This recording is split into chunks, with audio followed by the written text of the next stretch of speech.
But अगर आप एक म्यूचुअल फंड से ये एक्सपेक्ट कर रहे हो कि वो रिस्क को प्रॉपर्ली मैनेज करे और आपको रिटर्न दे दे 30% की, 40% की, 50% की, that is practically not possible.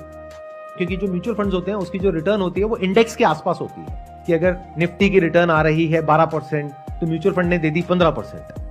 अब उसमें भी अलग अलग फंड्स है उस पर्टिकुलर कैटेगरी में। किसी की रिटर्न है मान लो 10% जो इंडेक्स से भी कम है, किसी की है 20% जो इंडेक्स से भी ज्यादा है। और पास में जो हुआ वो फ्यूचर के लिए गारंटी नहीं है। आता है ना, जैसी कोई एड आती है आप सुनते होंगे, past performance is not the guarantee of the future returns. वो बहुत जल्दी बोल जाते हैं, आप लोग सुनते नहीं हो ध्यान से, काम की बातें नहीं सुनते हो। तो हम कैसे एक्ट करते हैं म्यूचुअल फंड के केस में?